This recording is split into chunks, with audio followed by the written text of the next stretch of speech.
कैसा होता है स्वर्ग और नरकलोक। एक छोटे से गांव में एक बुजुर्ग औरत रहती थी। वह औरत काफी बुजुर्ग थी, फिर भी लोगों की मदद किया करती थी। किसी का भी बुरा नहीं चाहती थी। उसके कर्म बहुत ही अच्छे थे। वह किसी से झगड़ा नहीं करती थी और कोई भी गलत काम नहीं करती थी। जो था उसमें ही खुश थी। एक दिन अचानक से उसकी तबीयत खराब होती है और वह मर जाती है। मरने के बाद उसे यमराज लेने के लिए आते हैं। वह औरत सोचती है कि मैं कहाँ जाऊंगी, स्वर्ग लोक में जाऊंगी या फिर नर्क में जाऊंगी। फिर उसने यमराज से पूछ लिया कि आप मुझे कहाँ ले जाएंगे, स्वर्ग लोक या नरक लोक। यमराज बोले, तुमने अपने जीवन में बहुत ही अच्छे कर्म किए हैं, इसलिए मैं तुम्हें ना तो स्वर्ग लोक ले जाऊंगा और ना ही नरक लोक ले जाऊंगा। मैं तुम्हें सीधा प्रभु के धाम ले जा रहा हूँ। बुजुर्ग औरत बहुत खुश होती है और बोलती है, धन्यवाद प्रभु, पर मेरी एक इच्छा है कि मैं स्वर्ग लोक और नरक लोक देखना चाहती हूँ। मैंने धरती पर बहुत सुना था कि स्वर्ग लोक ऐसा होता है, नरक लोक ऐसा होता है, इसलिए मुझे जानना है कि यह होता कैसा है। यमराज कहते हैं, ठीक है, तुम्हारे कर्म बहुत ही अच्छे हैं, इसलिए मैं तुम्हें स्वर्ग लोक और नर्क लोक से होते हुए ले जाऊंगा। यमराज और वह औरत चल देते हैं। थोड़ी दूर चलने पर सबसे पहले नर्क लोक आता है। नर्क लोक में बुजुर्ग औरत को रोने की आवाज़ सुनाई देती है। वहाँ नर्क में सभी लोग बीमार जैसे पड़े हुए थे, भूख से बेहाल और बहुत ही कष्ट में थे। तभी औरत को वहाँ एक आदमी दिखाई पड़ता है।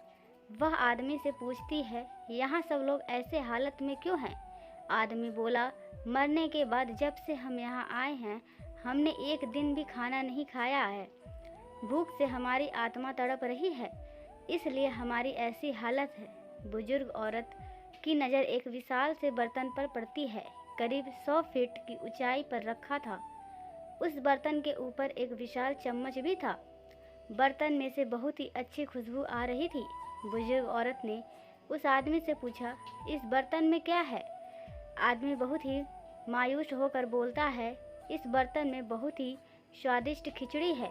बुजुर्ग औरत हैरानी से पूछती है, इसमें खिचड़ी है तो आप लोग पेट भर के खाते क्यों नहीं? भूख से क्यों तड़प रहे हैं? आदमी रो रो कर बोलता है, कैसे खाएं? यह बर्तन 100 फीट की ऊंचाई पर है, हम में से कोई भी उस बर्तन तक नहीं पहुंच पाता। यह सुनकर बुजुर्ग औरत को उन पर बहुत ही तरस आता है और सोचने लगती है कि बेचारे, सामने खिचड़ी से भरा बर्तन रखा हुआ है, फिर भी भूख से तड़प रहे हैं। शायद भगवान ने इन्हें यही सजा दी है। यमराज बोले, चलो अब हम चलते हैं, हमें देर हो रही है। दोनों आगे चल पड़े। कुछ दूर चलने पर स्वर्ग आता है। वहाँ पर बुजुर्ग औरत को हंसने की आवाज़ सुनाई देती है। सब लोग बहुत ही खुश दिखाई दे रहे थे। बुजुर्ग औरत यह सब देखकर बहुत ही खुश होती है, पर जैसे ही उसे नर्क में 100 फीट की ऊंचाई पर रखा बर्तन नजर आया था, वैसा ही बर्तन 100 फीट की ऊंचाई पर रखा हुआ स्वर्ग में भी था और उसके ऊपर वैसा ही चम्मच भी लगा हुआ था। बुजुर्ग औरत वहाँ के एक आदमी से पूछती है, इसमें तो बहुत ही स्वादिष्ट खिचड़ी है। फिर औरत बोली, यह पतीला इतना ऊंचा रखा हुआ है, आप लोग तो यहाँ तक पहुँच भी नहीं पाते होंगे और आप लोगों को खिचड़ी भी नहीं मिलता होगा। आप भूख से बेहाल होंगे, पर आपकी हालत देखकर ऐसा लगता नहीं है कि आप भूखे होंगे। उनमें से एक व्यक्ति बोलता है, हम सब लोग इस बर्तन में से पेट भर के खिचड़ी खाते हैं। औरत बोली, पर बर्तन तो इतना ऊंचा रखा हुआ है, फिर आप लोग यहाँ तक पहुँचते कैसे होंगे?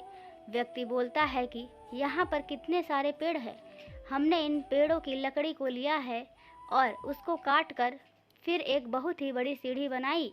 उस सीढ़ी के जरिए हम बर्तन तक पहुँचते हैं और खिचड़ी का आनंद लेते हैं। बुजुर्ग औरत यमराज की तरफ देखने लगी। यमराज मुस्कुराए और बोले, स्वर्ग और नर्क यही इंसानों के हाथों में ही रखा है, चाहे वह अपने लिए नर्क बना ले या फिर अपने लिए स्वर्ग बना दे। ईश्वर ने सबको एक जैसा ही पाला है और एक ही जैसा सम्मान करते हैं, वे भेदभाव नहीं करते। वहाँ नर्क में भी पेड़ पौधे थे, पर वहाँ के लोग खुद ही इतने आलसी हैं कि उन्हें खिचड़ी उनके हाथ में ही चाहिए। वह कोई काम करना ही नहीं चाहते, ना ही कोई मेहनत करना चाहते हैं। इसलिए वह भूख से तड़प रहे हैं, क्योंकि यही तो ईश्वर की बनाई दुनिया का नियम है। जो कर्म करेगा, मेहनत करेगा, परिश्रम करेगा, उसी को मीठा फल खाने को मिलेगा। सब भगवान पर छोड़ दो। बस इतना ध्यान रखिए कि आपकी वजह से किसी का दिल ना दुखे और आप अपने कर्म करते रहे। बस इतनी ही सोचे, बाकी सब कुदरत पर छोड़ दे। दोस्तों, ये वीडियो आपको कैसी लगी? अगर वीडियो अच्छी लगे तो वीडियो को लाइक करें, शेयर करें और चैनल को सब्सक्राइब करें। Thank you.